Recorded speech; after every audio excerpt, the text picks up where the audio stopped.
은혜 받으실 하나님 말씀 함께 보겠습니다. 요한복음 21장입니다.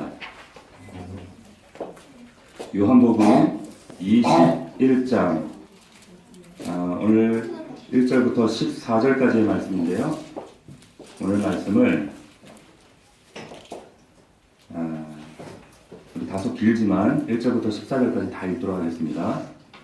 자, 우리 한 절씩 교독하는데 신약성경 185면입니다. 자, 제가 먼저 읽고 여러분들이 한 절씩 교독합니다. 그 후에 예수께서 디베라 호수에서 또 제자들에게 자기를 나타내셨으니 나타내신 일은 이러하니라. 시몬 베드로와 디모라 하는 도마와 베레의 가나 사람 나다나엘과 세베대의 아들들과 또 다른 제자들이 함께 있더니 시몬 베드로가 나는 물고기 잡으러 가노라 하니 그들이 우리도 함께 가겠다 하고 나가서 배에 올랐으나 그날 밤에 아무것도 잡지 못하였더니 날이 되어갈 때에 예수께서 바닷가에 서셨으나 제자들이 예수이신 줄 알지 못하는지라. 예수께서 이르시되 얘들아 너희에게 고기가 있느냐 대답하되 없나이다. 이르시되 그물을 배 오른편에 던지라. 그리하면 잡으리라 하시니 이에 던졌더니 물고기가 많아 그물을 들 수 없더라. 예수께서 사랑하시는 그 제자가 베드로에게 이르되 주님이시라 하니 시몬 베드로가 벗고 있다가 주님이라 하는 말을 듣고 겉옷을 두른 후에 바다로 뛰어내리더라. 다른 제자들은 육지에서 거리가 들어가는 곳이 같은 데므로 나무를 타고 물고기가 그물로 들어와서 육지에 올라보니 숯불이 있는데 그 위에 생선이 놓였고 떡도 있더라. 예수께서 이르시되 지금 잡은 생선을 좀 가져오라 하시니 시몬 베드로가 올라가서 그물을 육지에 끌어올리니 가득히 찬 물고기가 153마리라. 이같이 많으나 그물이 찢어지지 아니하였더라. 예수께서 이르시되 와서 주만을 먹으라 하시니 제자들이 주님이신 줄 아는 고로 당신이 누구냐 아느냐라. 예수께서 가셔서 떡을 가져다가 그들에게 주시고 생선도 그와 같이 하시니라. 이것은 예수께서 죽은 자 가운데서 살아나신 후에 세 번째로 제자들에게 나타나신 것이라. 아멘. 그리하면 얻으리라. 이와 같은 제목으로 하나님의 말씀을 신년 첫 감사 예배를 이 말씀으로 함께 은혜를 나누도록 하겠습니다. 우리 한번 인사하겠습니다. 다시 한번 우리 지난밤에 인사를 했지만 이렇게 한번 인사했으면 좋겠습니다. 새해 영육간에 대박 나세요. 인사하겠습니다. 시작. 영육간에 나셔야 돼요. 영육간에 오늘 신년 첫 주일에 이 자리에 나오신 여러분들 가정과 삶 가운데 하나님의 은혜와 은총이 충만하시기를 주의 이름으로 축원합니다.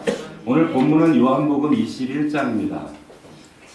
성경을 연구하는 학자들 가운데 원래 요한복음 21장까지 가지 않고 원래는 20장에서 끝내야 되는데 원래 끝났어야 하는데 21장까지 이것이 부록처럼 연결되었다 이렇게 생각하는 학자들이 많이 있었습니다.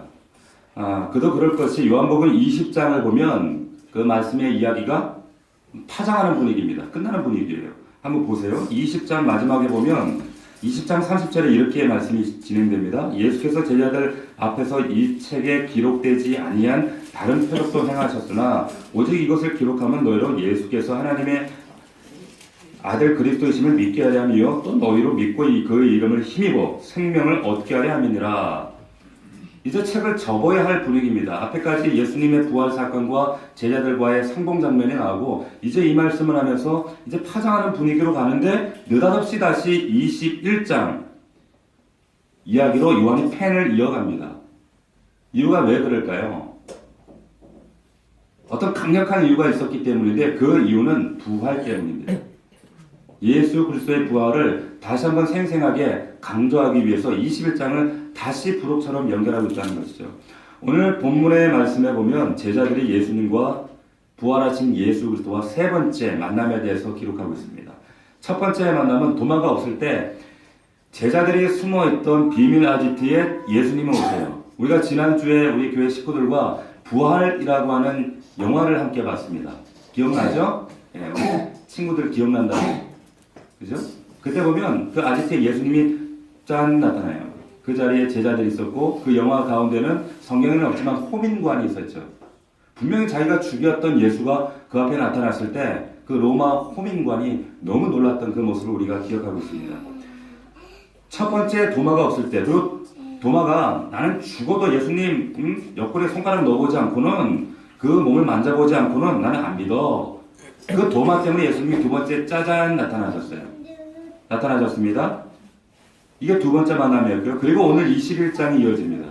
21장 말씀이 이어지는데 다소 오늘 말씀을 보면 좀 제자들의 모습이 당황스럽습니다. 왜 그런가? 예수님의 빈 무덤을 목도했고 부활을 목도했던 제자들인데 오늘 느닷없이 그 제자 중에 수석 제자가 그런 얘기를 하는 거예요. 3절 말씀 보세요. 아까 우리가 읽었지만 베드로가 뭐라고 하는가 하면 시몬 베드로가 나는 물고기 잡으러 가노라 이런 얘기를 합니다. 지금 사람 낚는 어그로 부름을 받고 주는 그리스도시요 살아계신 하나님의 아들이십니다. 고백했던 베드로입니다. 예수님께 청열세를 받았어요. 네 이름 발석 신앙 고백 위에 교회를 세울 거야. 그런 칭찬을 들었습니다. 한때 주님을 부인했지만 통곡하며 회개할 때에 주님께서 그를 사용하시겠다고 말씀하셨어요. 그런 제자였습니다. 그런데 느닷없이 고기 잡으러 간다는 거예요. 좀 당황스럽지 않습니까? 이 말에 제자들이 우르르 나도 갈래 우르르 나섭니다. 요한이 베드로와 함께 이렇게 고기 잡으러 나간 제자가 모두 베드로까지 7이 된다 이렇게 명단을 공개합니다. 자, 여러분 한번 생각해 보십시오. 도마는 부활한 예수님의 손 못자국 옆구리 참자국을 확인했던 제자였어요. 나다나엘은 저는 그리스도십니다. 당신은 그리스도이십니다. 그런 고백을 했을 때에 예수께서 하늘이 열리고 하늘의 사자들이 인자 위에 오르락내리락 하는 것을 볼 거야 라고 하는 얘기를 직접 들었던 제자가 나다나엘이었습니다. 제자들 가운데 빅3, 베드로 다음으로 빅3였던 세베대 아들 야고보 요한도 그 자리에 있었어요. 그리고 이 글을 쓰고 있는 요한도 자타가 공인하는 예수님을 가장 사랑받았던 제자였는데 지금 느닷없이 나 그냥 고기 잡으러 갈래 우르르 가버리는 거예요. 자, 예수님의 부활을 경험하고 그 예수님의 그 크신 능력을 체험한 제자였다면 지금 당장 예루살렘 가서 예수가 부활했다 너희가 죽인 그 십자가에 매달아 죽인 그가 사실은 메시아였다라고 복음을 증거하는 것이 마땅합니다. 그런데 그 음모와 피비린내 자욱한 예루살렘을 빠져나와서 조용한 그 시골 고향 갈릴리로 내려와서 자신의 사명과 소명은 다 제껴놓고 지금 고기 잡으러 간다는 거예요. 납득이 됩니까? 왜 그랬을까요? 왜 그랬을까요? 옛날에 다시 직업으로 낙심돼서 아무리 생각해도 나 도무지 제자 이걸 가지고 밥 못 빌어 먹겠다. 이래서 다시 옛날로 돌아갔을까요? 자, 어떤 분들은 이렇게 설교하시는 분들도 있어요. 시몬 베드로가 낙심이 돼서 옛날 어부로 돌아갔어. 이렇게 얘기하시는 분들이 있습니다. 천만의 말씀입니다. 절대 그렇지 않습니다. 옛날로 돌아간 게 아니에요. 진화조리기 영화에서도 그 장면이 나와요. 유심히 여러분들 기억하시면 시몬 베드로가 부활을 경험했어요. 예수 그리스도의 실체와 정말 그 예수 그리스도를 인격적으로 만나는 사람은 그 부활의 능력을 체험하는 사람들은 옛사람으로 절대 돌아가지 않습니다. 회개하지 않습니다. 자, 왜 그러면 돌아갔을까요? 마태복음 28장 10절에 예수님이 하신 말씀 때문에 갈릴리로 돌아간 거예요. 마태복음 28장 10절입니다. 이에 예수께서 이르시되 무서워하지 말라 가서 내 형제들에게 갈릴리로 가라 하라 거기서 나를 보리라. 할렐루야. 예수님의 예언과 말씀 때문이에요. 그 말씀 때문에 갈릴리로 간 겁니다. 자, 지금 이들이 고기 잡고 있는 이 디베라 호수는 갈릴리 호수의 또 다른 이름이에요. 제자들이 주님 만나기 위해 지금 디베라에 와 있다가 옛사람으로 돌아간 게 아니에요. 주님을 만나기 위해 왔다가 지금 그 주님을 기다리면서 당분간 먹고 살 것을 위해서 지금 바다로 간 겁니다. 옛사람으로 돌아간 것이 아니에요. 어찌 되었던 간에 결과가 어떠했습니까? 3절 말씀 보니까 고기 잡으러 왕년에 다 그래도 고기 잡던 한가득 하던 사람들인데 고기를 한 마리도 못 잡아요. 한 번도 그런 일이 없었는데 자 아무것도 없습니다. 헛수고입니다. 잡지 못하고 허기진 배를 움켜잡고 그렇게 있을 때에 예수님이 슬그머니 짜장 나타나시는 거예요. 그 장면을 한번 상상해 보십시오. 지난주 영화를 보셨던 분들은 다시 한번 떠올려 보십시오. 그런데 제자들이 참에 못 알아봐요. 5절에 예수님께서 고기 좀 있니? 고기 좀 잡았니? 그러니까 제자들이 못 잡았어요. 그럼.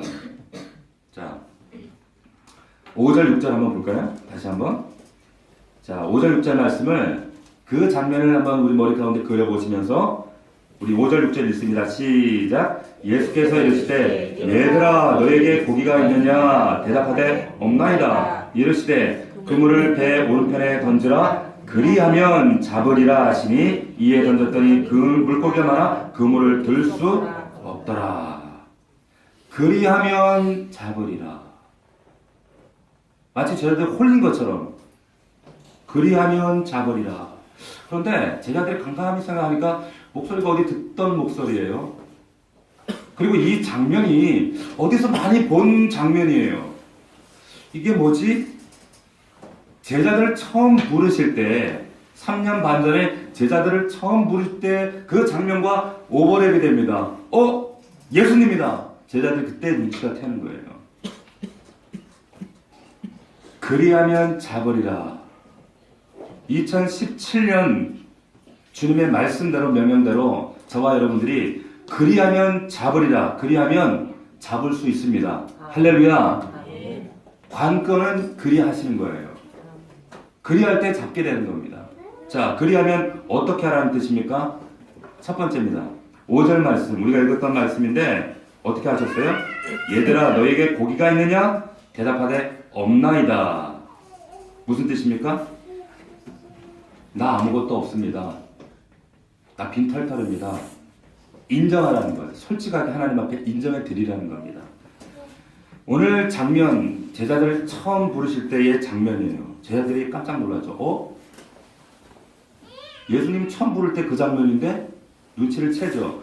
이 말씀이 누가복음 5장에 등장을 합니다. 5장 말씀에 이렇게 말씀이 있죠. 말씀을 마치시고 시몬에게 이르시되 깊은 데로 가서 그물을 내려 고기를 잡으라. 시몬이 대답하여 이르시되 선생님, 그때는 선생님이라고 불렀어요.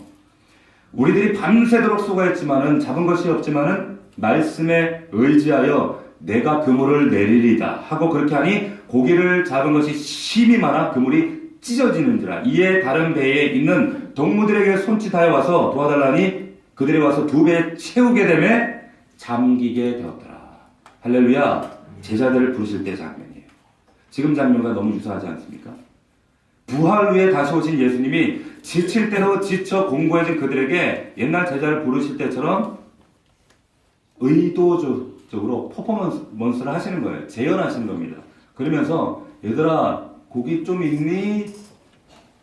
라고 말씀하시는 겁니다. 여기서 주목하실 단어가 두 개가 있어요. 그게 뭔가 하면 원래 물고기라는 단어를 우리 원어에는 똑같이 한글성에는 물고기라고 되어 있지만 원어에는 다르게 표현됩니다. 원래 물고기라는 단어는 익투스입니다. 왜 우리 자동차에 예수 믿는 분들이 차 뒤에 물고기 모양 붙어 있죠. 그게 헬라어로 익투스라는 글씨예요. 그게 물고기라는 뜻이고 예수 믿는 사람들의 초대교회 성도들의 하나의 표징이었죠. 그 물고기는 익투스인데 여기 나오는 본문에 나오는 이 물고기는 익투스를 쓰지 않아요. 뭘 쓰고 있는가 하면 플러스 파기온이라고 하는 단어인데 성경에 딱 이곳에서만 쓰고 있습니다. 근데 이 플러스 파기온의 뜻이 뭔가 하면 식탁 위에 올려지는 귀한 진미, 음식이라는 뜻입니다. 예수님께서 왜 이 단어를 쓰시면서 부르셨을까요? 이것을 정확하게 직역하면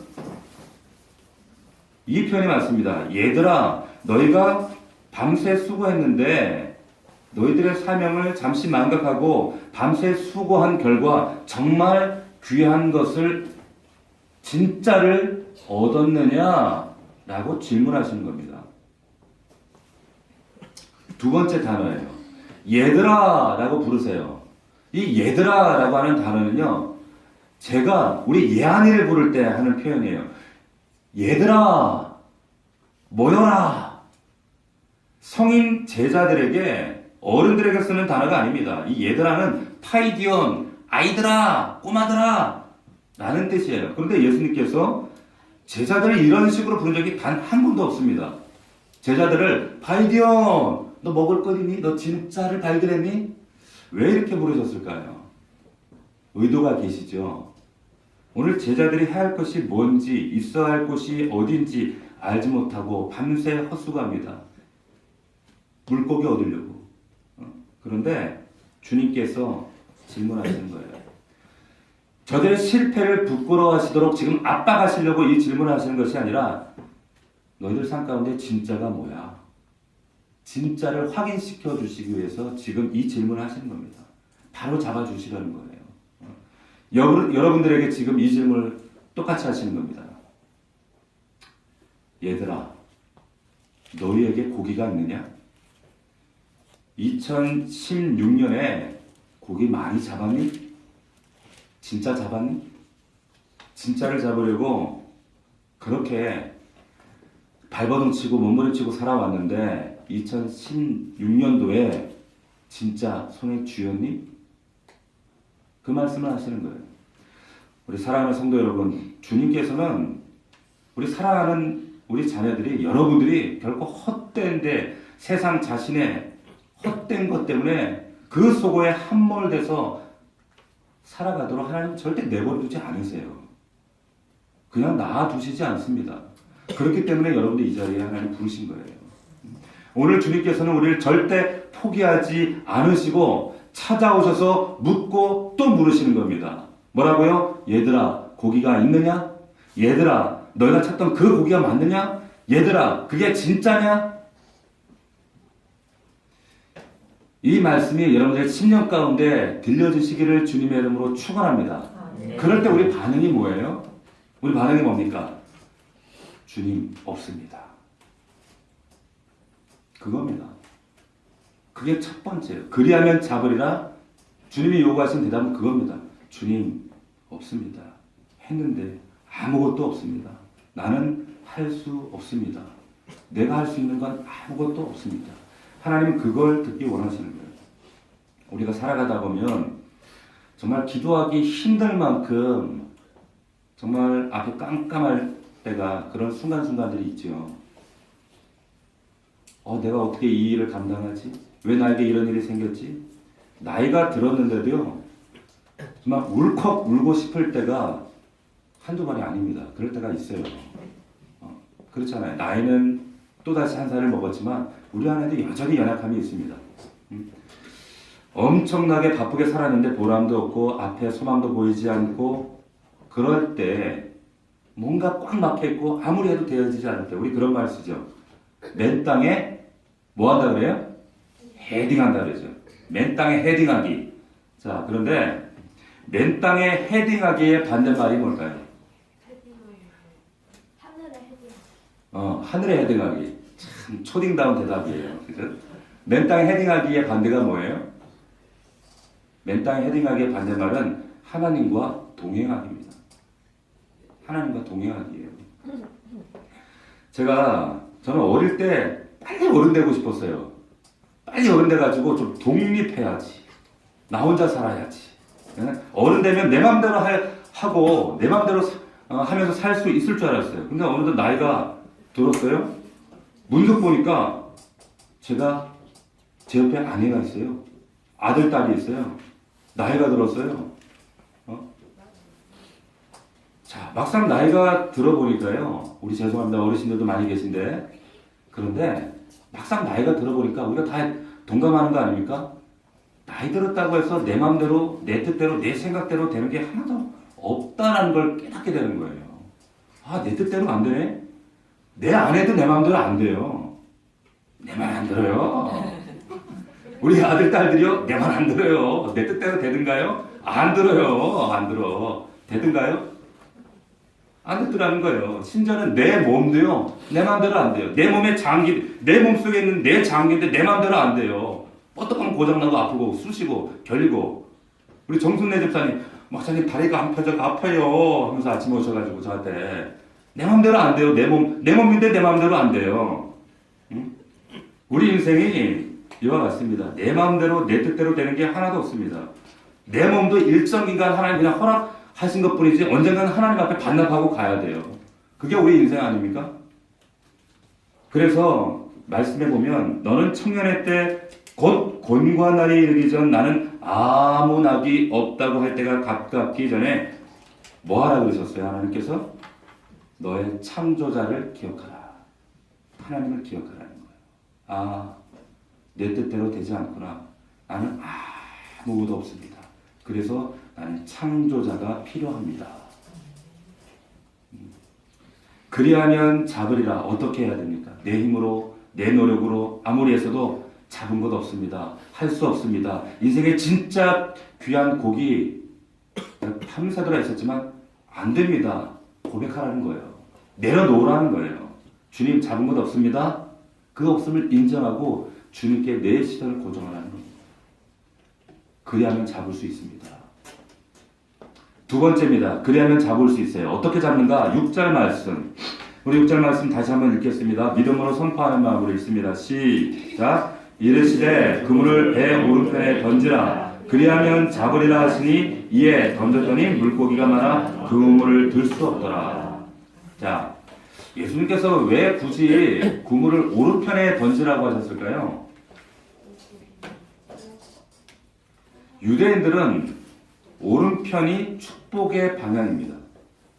그렇게 생각합니다.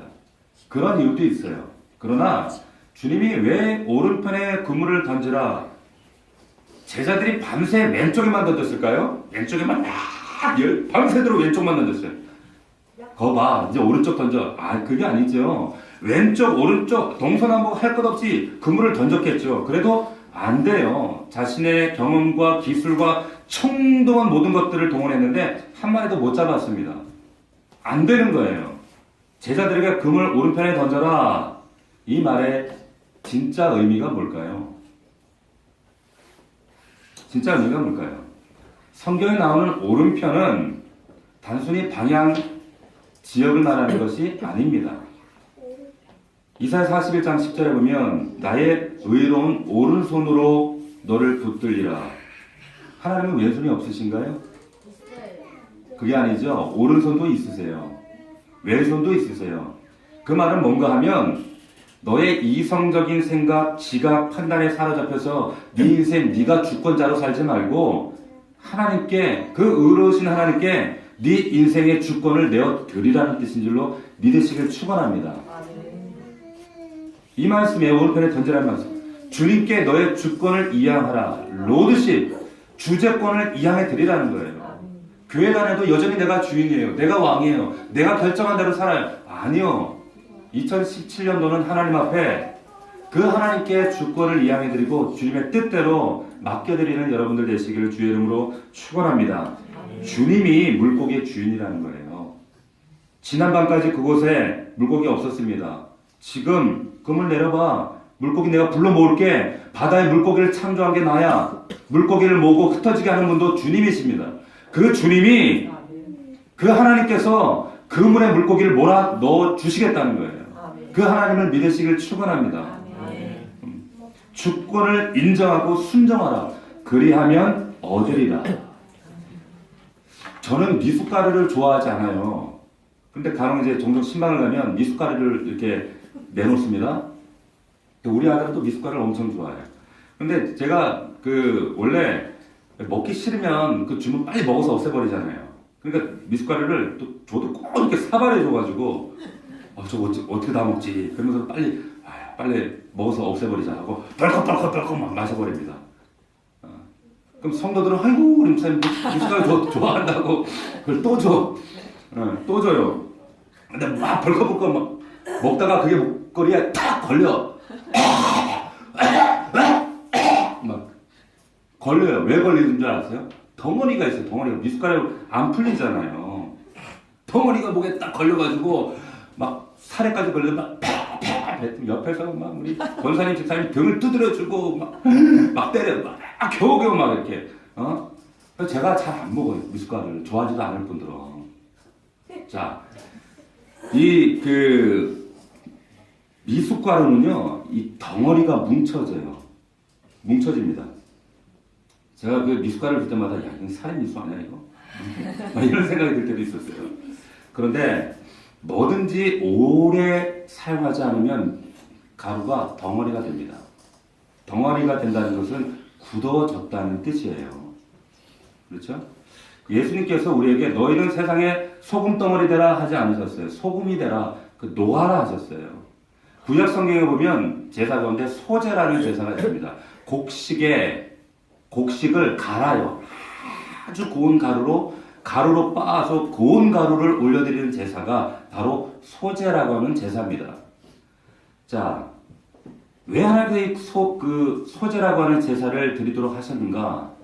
우리가 으깨져야 한다는 거예요.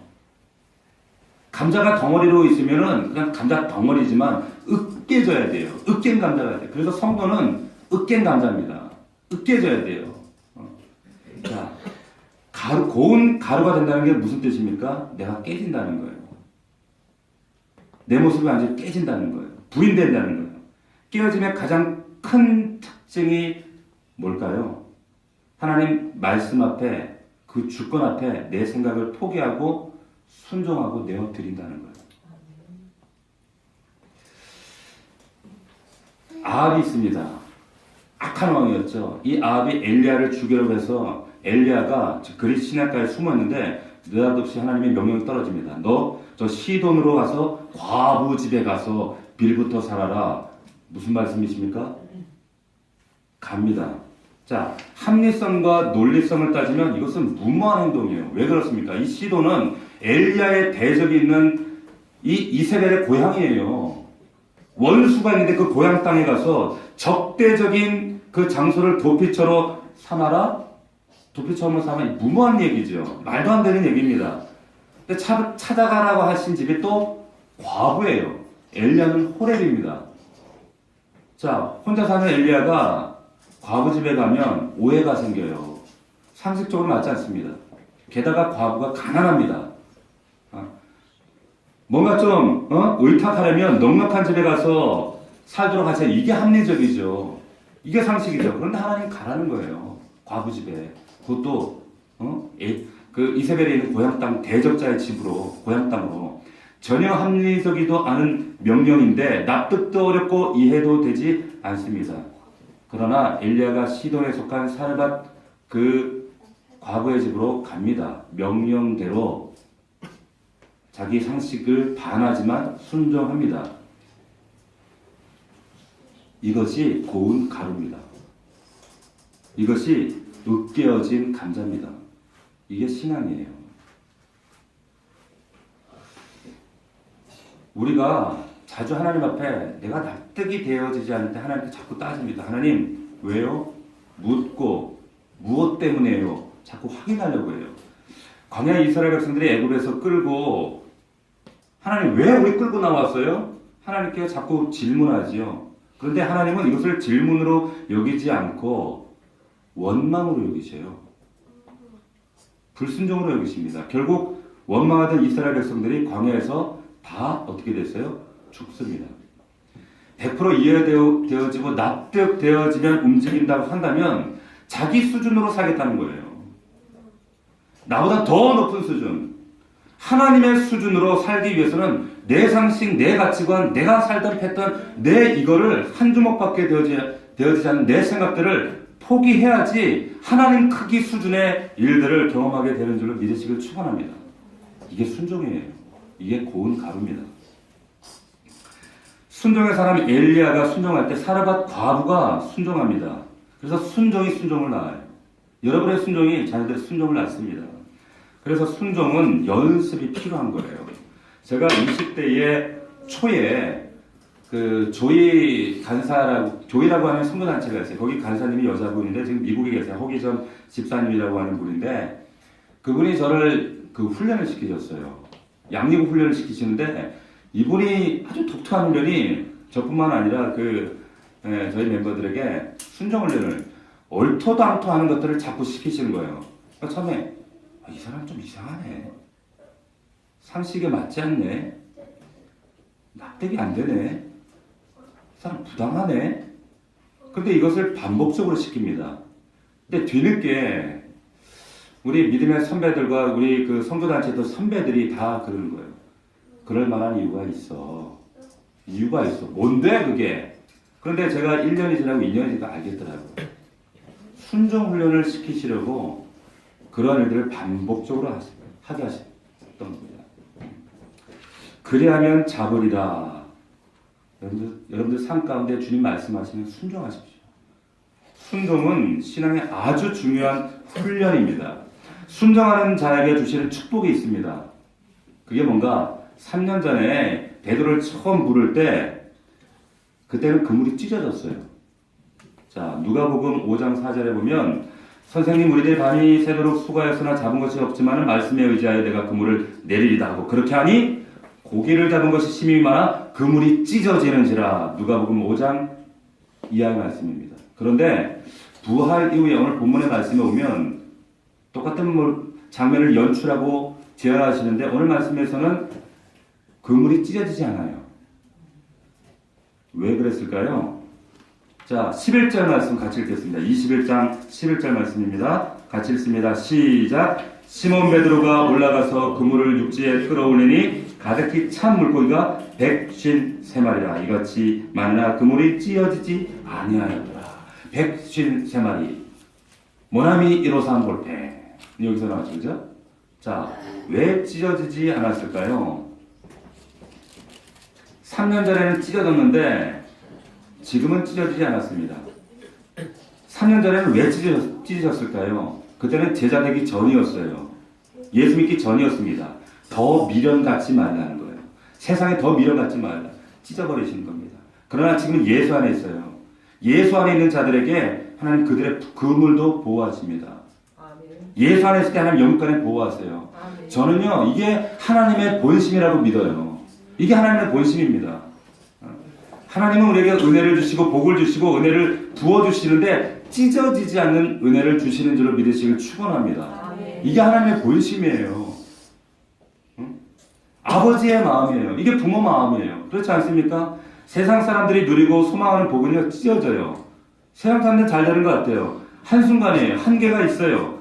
그러나 주님으로 말미암아 주님께 순종할 때 주시는 복은요 찢어지지 않아요. 이게 다른 거예요. 목사님 세상 사람들도 다 잘 되잖아요. 반드시 다릅니다.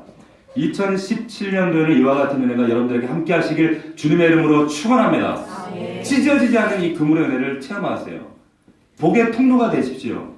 사랑하는 성도 여러분, 2017년도 우리 넘치는 교회, 그런 표가 뭔지 아세요? 시작. 153 0591예요. 숫자 153 오늘 말씀입니다. 0591 영혼 구원이에요. 근데 0591가 우리 교회 전화번호 뒷자리예요. 자, 한번 따라해 봅시다. 153 0591 올해 우리에게 주신 약속의 말씀입니다.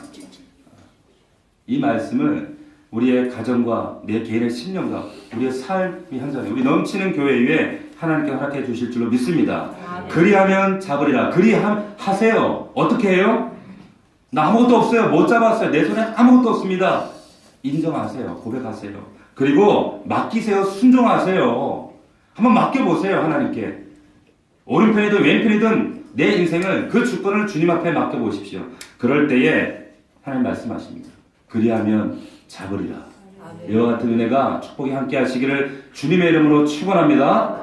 기도하겠습니다. 오늘 말씀 붙잡고 우리 함께 통성으로 한번 기도합시다. 하나님, 이 놀라운 기적 축복 그리하면 잡으리라. 이 말씀이 먼저 나에게 이루어지게 하십시오. 우리 가정에게 이루어지게 하시옵소서. 우리 자녀들에게 하나님 이루어지는